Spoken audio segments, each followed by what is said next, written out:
I just walked on a bunch of stuff that had slope.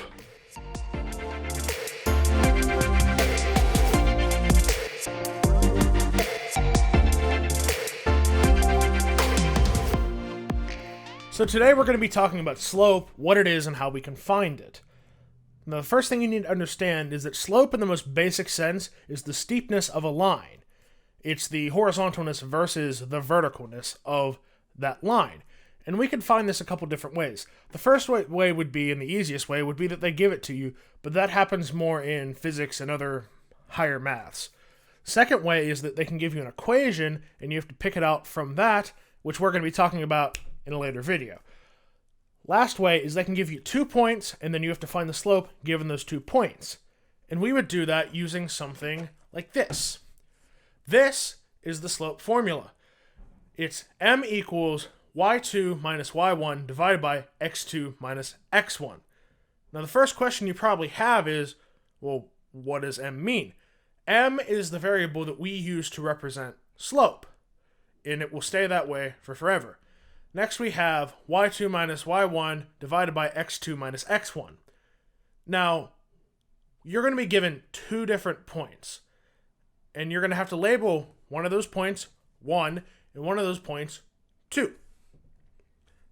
Now, it doesn't matter which one you label as 1 or 2, you just need to do it. Because if you do the math right, the signs will cancel out to be what they need to be, and everything's good. So, if you pick your first point to be point 1, you're going to take its components, its x and y components, and you're going to sub them in for x1 and y1 in this equation, or this formula. And then, whichever point you pick to be point 2, you're going to sub in for x2 and y2. Now, one way to double check yourself is to think about what direction the line is going to be going. So in this case, I have 2 different examples at the bottom. I have one here with a line that's a positive slope. So right here is a line with a positive slope, and it goes from left to right. Positive lines are always going to look this way. They're always going to go that direction. It may not be going through the origin. It may not be in the place where you want, but if it's going from left to right, it's positive. Similarly, with the negative line, negative lines are always going to go from right to left. Doesn't matter where they are in the coordinate plane, but they'll be going from right to left. And if you're really in doubt on the math side of things, of if you got the right sign or not, go ahead and graph that line, and you can see what the slope should be just by looking at it, whether it'll be positive or negative. And if you made a sign mistake, you can catch yourself. So, now that we've talked about it, let's go look at some examples of finding slope given 2 points. So, here we're looking at a problem where we need to find the slope given 2 points. All I need to do now is use the slope equation that we have here up in the corner, just like we talked about earlier. So I'm going to decide which ordered pair I want to be 1 and which ordered pair I want to be 2. I'm just going to pick the first one. So if I pick the first one to be 1, this is going to be x1, this will be y1. Making this one 2, so this will be x2 and y2. Well, now I have everything I need to plug into the slope formula. So let's do that.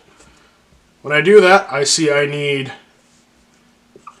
m equals y2, we have y2, which would be 3, minus y1, which would be 2, divided by x2, which would be the 4 here, minus x1, which would be 1.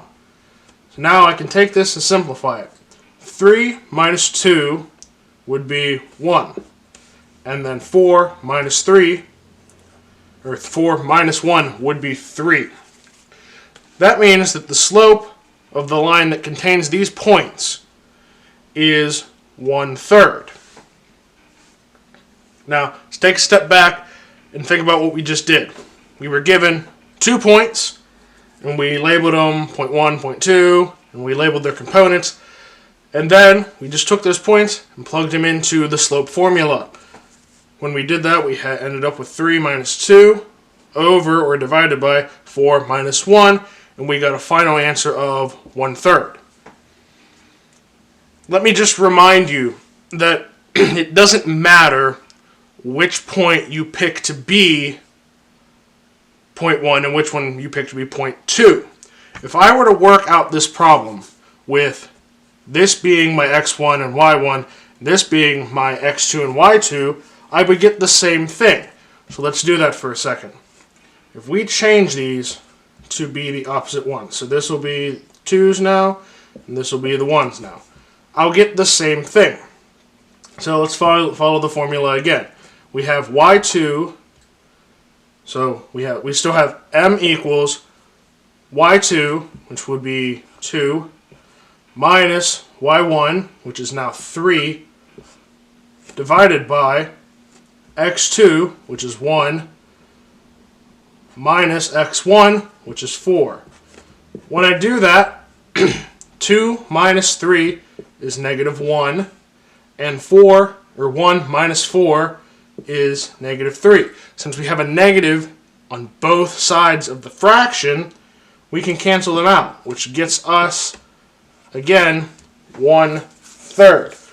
So it doesn't matter which one you make to be 0.1 and which one you make to be 0.2. You just have to be consistent and make sure you're watching your signs. Now that you have all that, why don't you go ahead and try this one. Give you the points 3, 4, and 5, 1. Take a second, pause the video, work this out, I'll come back to you in a second. When approaching this problem, first thing I'm going to do is decide what point I want to be 0.1 and what point I want to be 0.2. I'm just going to go in order, but remember, it doesn't matter which one you pick. So I'm going to make this one x1, y1, and this one x2, y2. Now, I have everything that I need to plug into my slope formula. So next thing I'm going to get is m equals y2, which will be 1, minus y1, which is 4, over x2, which is 5, minus x1, which is 3. Then we can simplify it. 1 minus 4 is -3, and 5 minus 3 is 2. So the final answer to this problem would be slope equals, or m equals, -3 over 2, or -3/2. So the slope of a horizontal line, now let's think about what a horizontal line is. A horizontal line is a line that goes from side to side. There's no up and down. And we talked about slope also being rise over run. In a horizontal line, there is no rise. It doesn't go up the y-axis any. So we would end up with something with 0 rise over some kind of run. It doesn't matter what the run is. It's going to go on for as long as it wants to, or forever, really. But there is no rise. So that would make the slope of a horizontal line 0, because you have 0 in the numerator of that fraction. Similarly, with the slope of a vertical line, you can look at it the same way. A vertical line only goes up and down. It doesn't move in the x direction. It doesn't move side to side at all.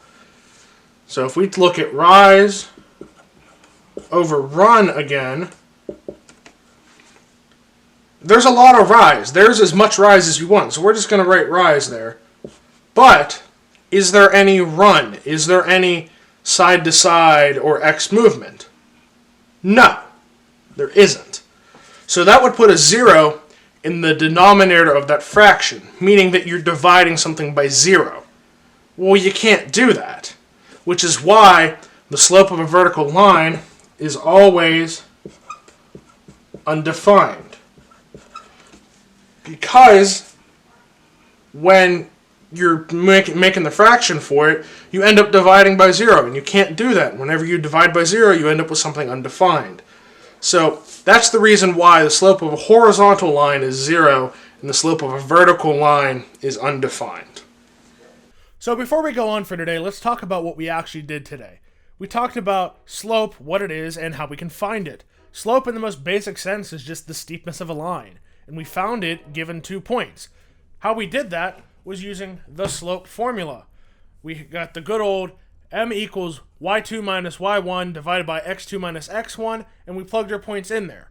We talked about how it didn't matter what point you labeled as 1 and what point you labeled as 2. You just had to pick one and stay consistent when you did it. The signs would work out in the end and everything would be fine, but you can check it by checking with what the slope of the line looks like. Positive slope lines are always going to go from left to right, and negative slope lines are always going to go from right to left, and that will stay consistent. We also talked about a couple of different special cases that we had in slopes.